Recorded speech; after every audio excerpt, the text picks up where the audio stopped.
आपने कभी सुना है 14 लोक? ये कोई कहानी नहीं बल्कि एक गहरा आध्यात्मिक रहस्य है। हमारे ब्रह्मांड में कुल 14 लोक माने गए हैं, 7 ऊपर और 7 नीचे।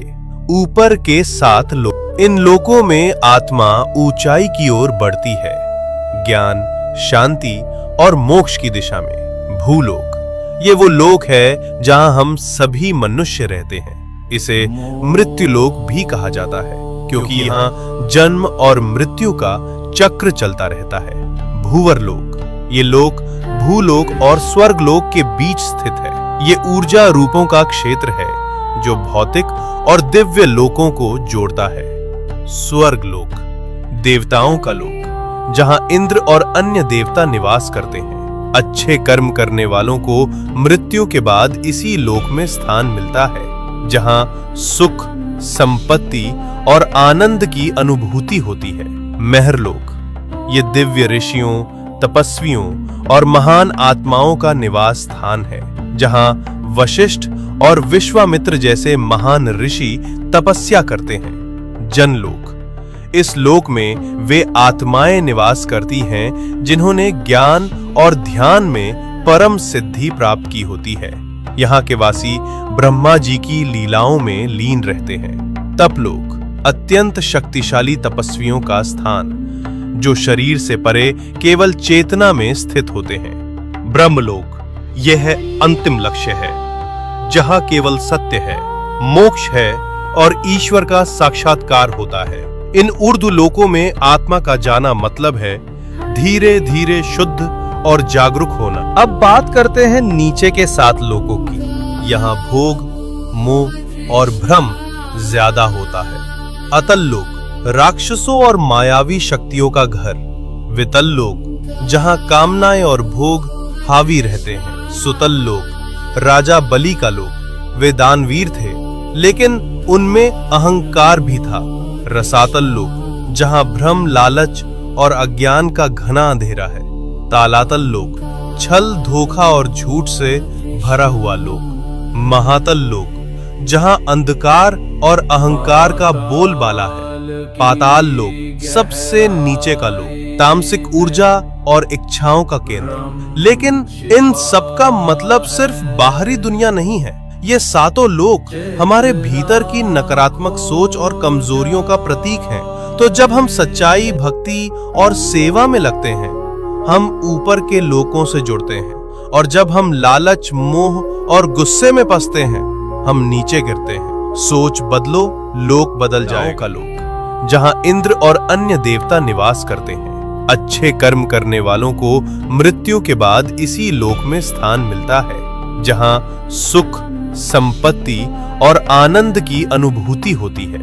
महरलोक, ये दिव्य ऋषियों, तपस्वियों और महान आत्माओं का निवास स्थान है, जहां वशिष्ठ और विश्वामित्र जैसे महान ऋषि तपस्या करते हैं। जनलोक, इस लोक में वे आत्माएं निवास करती हैं जिन्होंने ज्ञान और ध्यान में परम सिद्धि प्राप्त की होती है। यहाँ के वासी ब्रह्मा जी की लीलाओं में लीन रहते हैं। तपलोक, अत्यंत शक्तिशाली तपस्वियों का स्थान, जो शरीर से परे केवल चेतना में स्थित होते हैं। ब्रह्मलोक, यह अंतिम लक्ष्य है, जहां केवल सत्य है, मोक्ष है और ईश्वर का साक्षात्कार होता है।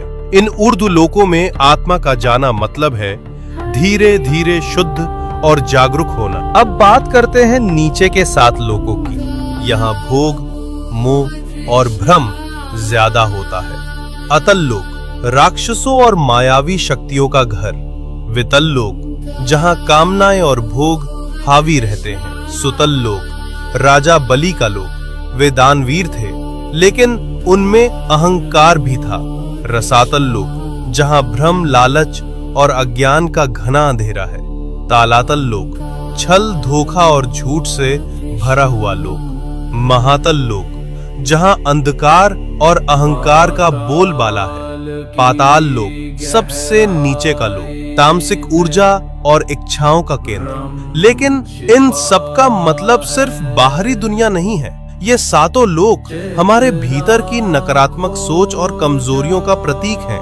तो जब हम सच्चाई, भक्ति और सेवा में लगते हैं, हम ऊपर के लोकों से जुड़ते हैं, और जब हम लालच, मोह और गुस्से में फंसते हैं, हम नीचे गिरते हैं। सोच बदलो, लोक बदल जाए का लोक, जहां इंद्र और अन्य देवता निवास करते हैं। अच्छे कर्म करने वालों को मृत्यु के बाद इसी लोक में स्थान मिलता है, जहां सुख, संपत्ति और आनंद की अनुभूति होती है। महरलोक ये दिव्य ऋषियों, तपस्वियों और महान आत्माओं का निवास स्थान है, जहां वशिष्ठ और विश्वामित्र जैसे महान ऋषि तपस्या करते हैं। जनलोक इस लोक में वे आत्माएं निवास करती हैं जिन्होंने ज्ञान और ध्यान में परम सिद्धि प्राप्त की होती है। यहाँ के वासी ब्रह्मा जी की लीलाओं में लीन रहते हैं। तपलोक अत्यंत शक्तिशाली तपस्वियों का स्थान, जो शरीर से परे केवल चेतना में स्थित होते हैं। ब्रह्मलोक यह अंतिम लक्ष्य है, जहां केवल सत्य है, मोक्ष है और ईश्वर का साक्षात्कार होता है। इन ऊर्ध्व लोकों में आत्मा का जाना मतलब है धीरे धीरे शुद्ध और जागरूक होना। अब बात करते हैं नीचे के 7 लोकों की। यहाँ भोग, मोह और भ्रम ज्यादा होता है। अतल लोक राक्षसों और मायावी शक्तियों का घर। वितल लोक जहां कामनाएं और भोग हावी रहते हैं। सुतल लोक राजा बलि का लोक। वे दानवीर थे, लेकिन उनमें अहंकार भी था। रसातल लोक जहां भ्रम, लालच और अज्ञान का घना अंधेरा है। तालातल लोक छल, धोखा और झूठ से भरा हुआ लोक। महातल लोक जहां अंधकार और अहंकार का बोलबाला है। पाताल लोक सबसे नीचे का लोक, तामसिक ऊर्जा और इच्छाओं का केंद्र। लेकिन इन सब का मतलब सिर्फ बाहरी दुनिया नहीं है। ये 7 लोक हमारे भीतर की नकारात्मक सोच और कमजोरियों का प्रतीक हैं।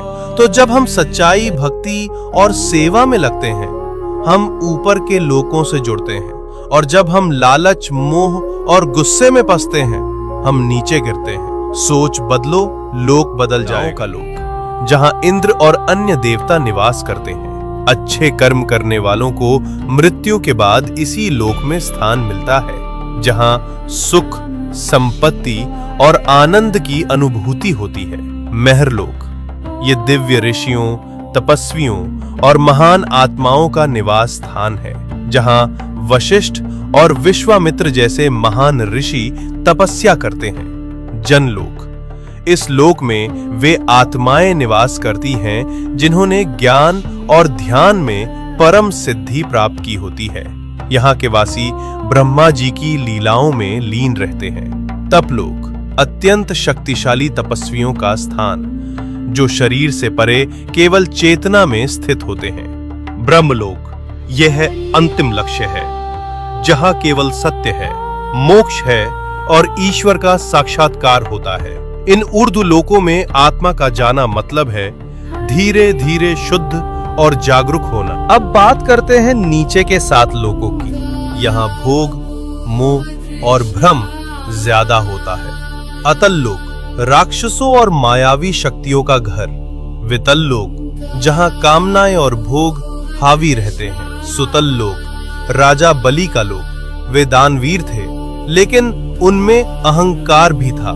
रसातल लोक जहां भ्रम, लालच और अज्ञान का घना अंधेरा है। तालातल लोक छल, धोखा और झूठ से भरा हुआ लोक। महातल लोक जहां अंधकार और अहंकार का बोलबाला है। पाताल लोक सबसे नीचे का लोक, तामसिक ऊर्जा और इच्छाओं का केंद्र। लेकिन इन सब का मतलब सिर्फ बाहरी दुनिया नहीं है। ये 7 लोक हमारे भीतर की नकारात्मक सोच और कमजोरियों का प्रतीक हैं। तो जब हम सच्चाई, भक्ति और सेवा में लगते हैं, हम ऊपर के लोकों से जुड़ते हैं, और जब हम लालच, मोह और गुस्से में फंसते हैं, हम नीचे गिरते हैं। सोच बदलो, लोक बदल जाएगा। यहाँ भगवान को लड्डू पेड्ढे नहीं बल्कि पासपोर्ट और फ्लाइट की टिकट चढ़ाई जाती है। ये है भारत का वो चमत्कारी मंदिर जहाँ भगवान से वीजा मांगा जाता है। ये है हैदराबाद का चिलकुर बालाजी मंदिर। यहाँ का नियम बहुत सरल है। वीजा की मन्नत मांगने के लिए 11 परिक्रमा करो और जब वीजा लग जाए तो वापस आकर 108 परिक्रमा लगाकर धन्यवाद कहो। लेकिन यह मंदिर वीजा मंदिर बना कैसे? कहानी शुरू हुई 80 के दशक में, जब कुछ सॉफ्टवेयर इंजीनियरों का USA का वीजा बार बार रिजेक्ट हो रहा था। लेकिन रुकिए, असली चमत्कार तो कुछ और है। यह भारत का शायद एकमात्र ऐसा बड़ा मंदिर है जहाँ कोई दान पेटी है ही नहीं। हाँ, भगवान यहाँ पैसे नहीं, सिर्फ आपकी भक्ति और आपकी परिक्रमा स्वीकार करते हैं। जब उन इंजीनियरों का वीजा चमत्कारिक रूप से लग गया तो यह बात आग की तरह फैल गई और तब से आज तक लाखों लोग यहाँ अपनी USA की फाइल लेकर आते हैं। यह मंदिर आज भी निस्वार्थ भक्ति का सबसे बड़ा सबूत है, जहाँ भगवान आपकी दौलत नहीं, सिर्फ आपकी श्रद्धा और आपके कदम गिनते हैं। आपको क्या लगता है? कमेंट्स में जय बालाजी लिखना ना भूले। वृंदावन के पास एक छोटा सा गांव, वहां रहता था एक गरीब तेल बेचने वाला श्रीधर। दिन भर मेहनत करता पर कर्ज इतना बढ़ चुका था कि साहूकार रोज उसके घर अपमान करने आता था। लेकिन श्रीधर का भरोसा सिर्फ एक पर था, श्याम सुंदर पर। रात को दिया जलाकर वो कृष्ण की छोटी सी मिट्टी की मूर्ति के सामने बैठकर कहता, मुरारी, अगर तू चाहे तो मेरा कर्ज भी नहीं रहता। एक शाम साहूकार ने धमकी दी, कल तक पैसे नहीं दिए तो घर दुकान सब ले जाऊंगा। श्रीधर रोता हुआ सो गया और उसी रात चमत्कार हुआ। दरवाजे पर दस्तक हुई। श्रीधर ने कांपते हुए दरवाजा खोला। सामने एक नन्हा गोपी वेश में बालक खड़ा था। नीली चमकती त्वचा, मोर पंख और मुस्कान। बालक बोला, तेरे काका का भेजा हुआ तेल लेने आया हूं, कहकर उसने छोटी पोटली पकड़ा दी। श्रीधर ने खोली। अंदर चांदी के सिक्के थे, जितना उसका पूरा कर्ज था। सुबह जब साहूकार आया, श्रीधर ने सारे पैसे लौटा दिए। साहूकार चौंक गया, ये पैसे कहां से आए? श्रीधर ने रात की घटना बताई। साहूकार के पांव कांप गए। वो बोला, वृंदावन में ऐसा वेश तो सिर्फ कन्हैया पहनते हैं। सारा गांव समझ चुका था, रात में दस्तक देने वाला कोई बालक नहीं, स्वयं श्री कृष्ण थे, जो अपने भक्त का कर्ज चुका गए।